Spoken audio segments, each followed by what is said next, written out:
On commence tout de suite ce Lex Inside. Quelles données peuvent être collectées par un recruteur? On en parle tout de suite avec mon invité, Éric Delisle, chef des affaires sociales à la CNIL. Éric Delisle, bonjour. Bonjour Arnaud. Le processus de recrutement est devenu de plus en plus sophistiqué en s'appuyant largement sur la collecte et l'analyse des données. Quel est le cadre juridique général qui encadre la collecte de données lors d'un recrutement? Alors le cadre juridique, il est double, ce qui n'est jamais forcément une bonne nouvelle, mais il est cohérent. Le Code du travail d'une part, qui encadre les usages au travail des données qui peuvent être collectées, avec une finalité, un objectif de collecte, apprécier la valeur du candidat, et des données, limiter les données qui peuvent être collectées, et également des objectifs de transparence. L'autre cadre juridique, le RGPD, donc la protection des données, qui cette fois va avoir un champ un peu plus large, et qui va traiter l'ensemble des données collectées par le recruteur. Donc il va mettre des principes qui sont, bonne nouvelle, exactement les mêmes que ceux du Code du travail. De transparence, de minimisation, avec une finalité poursuivie qui doit être en lien avec le recrutement. Donc un cadre juridique double, mais simple à comprendre. Donc c'est des contraintes qui sont doubles pour les recruteurs. Alors elles sont doubles, mais finalement, comme elles sont exactement dans le même sens, elles vont exactement dans le même sens, alors il n'y a pas de difficulté, il n'y a pas une complexité à intégrer ces deux cadres juridiques. Est-ce qu'il y a des données qui sont spécifiquement interdites lors d'un processus de recrutement? Oui, alors le principe déjà, c'est que les données qui peuvent être collectées sont des données qui sont strictement en lien avec l'appréciation du candidat, de ses qualités, pour directement vérifier et pouvoir s'assurer si oui ou non il répond au poste qui lui est proposé. Donc ça, c'est le principe. De là, on en décline évidemment des interdictions, toutes les données qui ne sont pas en lien direct avec ces éléments. Donc, on va prendre des exemples qui sont assez courants. Le numéro de sécurité sociale est souvent demandé parce qu'il est nécessaire lorsque vous êtes embauché, lorsque vous intégrez l'entreprise, mais pas au stade du recrutement. Les coordonnées bancaires. Des exemples également qui, force est de constater qu'ils continuent à être posés, des désirs d'enfants par exemple, ou des entourages familiaux, que font vos parents. Tout ça est peut-être très intéressant, mais néanmoins n'a rien à faire dans le cadre d'une appréciation d'un candidat et de ses compétences. Vous avez également un point d'attention majeur à porter sur les données, ce qu'on appelle sensibles, d'un point de vue protection des données. Quelles sont ces données? Alors ces données touchent à tout ce qui touche la santé, les opinions philosophiques, religieuses, politiques, voilà, donc tout ce qui touche un peu à l'intimité du candidat. Et ces données-là ne peuvent pas et ne doivent pas être demandées. L'un des exemples topiques, c'est la reconnaissance de la qualité de travailleur handicapé. C'est une donnée qui touche à la santé du candidat, qui peut vous être communiquée, vous, recruteur, à la volonté du candidat. S'il ne souhaite pas vous le donner, il n'a pas à vous le communiquer. Et enfin, peut-être un autre exemple qui est un petit peu à cheval sur ces interdictions, ce sont certains postes particuliers, typiquement, je vais vous prendre un exemple de mannequin. Lorsqu'on est mannequin, on peut, dans une certaine mesure, traiter des informations qui, dans un cadre général, ne pourraient pas être traitées, typiquement la taille, le poids, les mensurations, dans une certaine mesure, lorsque c'est justifié par la nature du poste, alors ça peut être. Mais le cas général, c'est que vous ne traitez pas ce type d'informations. Alors un autre sujet, c'est le casier judiciaire. Est-ce qu'un recruteur peut demander un extrait du casier judiciaire?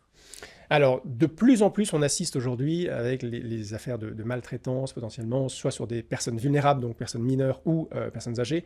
Vous avez une volonté des recruteurs de vérifier les antécédents judiciaires des candidats.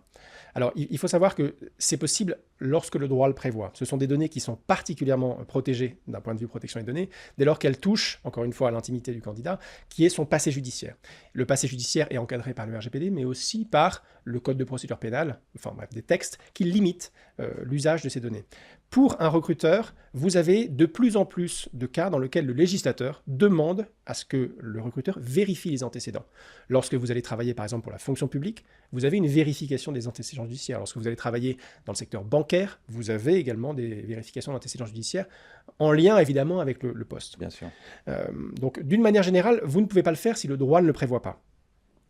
C'est ce qu'il faut retenir, mais le droit prévoit de plus en plus de cas dans lesquels le casier peut être demandé. Alors un autre aspect intéressant, c'est que de plus en plus de candidats diffusent des informations sur Internet, sur les plateformes.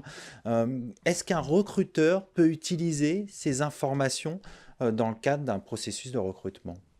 Alors, c'est un peu contre nature, mais il faut bien avoir en tête que les données qui sont diffusées sur Internet ne sont pas libres d'accès, libres de réutilisation. Et ça, c'est quelque chose qui est assez difficile à expliquer. C'est-à-dire que ce n'est pas parce qu'un candidat a publié des informations qui concernent sa vie privée, ses loisirs, ses activités associatives, que le recruteur peut librement aller farfouiller sur Internet et réutiliser ces informations-là. ces informations sont toujours couvertes par les règles du RGPD dans le cadre du recrutement. Et donc, le principe est encore une fois assez simple, même si mettre en œuvre, on sait très bien que c'est un peu plus compliqué. Bien sûr. Utiliser uniquement les informations qui sont en lien avec l'activité professionnelle du candidat.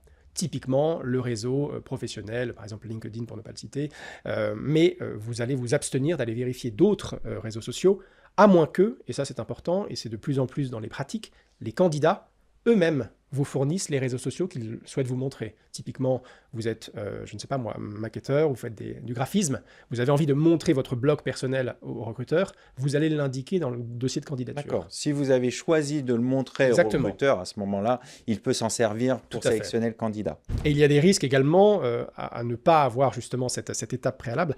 Il y a des risques d'homonymie. Et donc vous pourriez tout à fait, parce que vous n'avez pas forcément de photos sur le CV, vous pourriez tout à fait partir sur une appréciation qui serait totalement erronée sur un candidat, qui serait, en tout cas qui aurait des activités qui vous déplairaient, dans le cadre de son activité personnelle, et que vous porteriez un jugement sur ce candidat qui serait totalement faux. Alors, on va venir sur un sujet qui est de plus en plus au cœur du monde professionnel, c'est l'utilisation de l'intelligence artificielle dans le cadre du processus de recrutement. Quel est le cadre juridique ? Alors, le cadre juridique, il n'est pas double, il est triple. C'est-à-dire que vous avez toujours ce socle droit du travail RGPD, mais ça, c'est assez classique.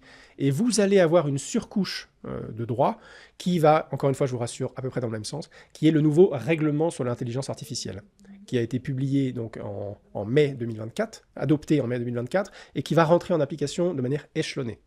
Et en matière travail, le règlement, donc notamment l'utilisation des algorithmes d'intelligence artificielle dans une finalité de recrutement, sont particulièrement encadrés et sont ce qu'on appelle des intelligences artificielles à haut risque, et qui donc engendrent un certain nombre de garanties supplémentaires à apporter au traitement, notamment des garanties de transparence de l'algorithme et de vérification que la machine puisse avoir une supervision humaine. Et je vous disais que cet encadrement était cohérent avec le RGPD, parce que le RGPD lui-même, qui a été créé dans une optique de vérifier que les traitements mis en œuvre par une machine ne portent pas atteinte aux libertés fondamentales, prévoit typiquement une interdiction de traitement des données qui prennent des décisions entièrement automatisées. Interdiction, il aime bien ça, avec des exceptions, bien sûr, toujours. Bien sûr. Et lorsque ces exceptions sont satisfaites, vous avez également les mêmes garanties qui doivent toujours s'appliquer. Donc lorsqu'une IA traite des informations sur un candidat, vous allez avoir une transparence, vous allez avoir une possibilité de réexamen par un humain de la candidature. Et encore une fois, il faut bien avoir en tête que beaucoup de cas dont on entend parler peut-être outre-Atlantique sur la gestion des émotions, la détection des émotions, tout ça géré par une intelligence artificielle, en France, on aurait du mal à le mettre en œuvre par rapport au cadre réglementaire. Pour terminer rapidement, quelles sont les bonnes pratiques à avoir en tête pour les recruteurs dans la collecte des données ? Alors, si je ne devais en citer qu'une, ce serait la transparence.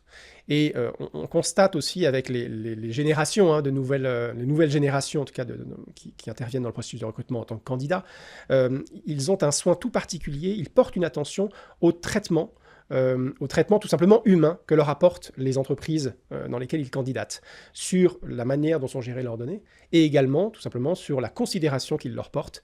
Et il est vrai que ne passer que par une machine dans le cadre d'un recrutement, ce n'est pas forcément ça qui témoigne d'une plus grande considération à l'égard des candidats. On va conclure là-dessus. Merci Eric Delisle d'être venu sur notre plateau. Je rappelle que vous êtes chef de service des affaires sociales au sein de la CNIL. Merci. Tout de suite, l'émission continue. On va parler des juristes de la tech.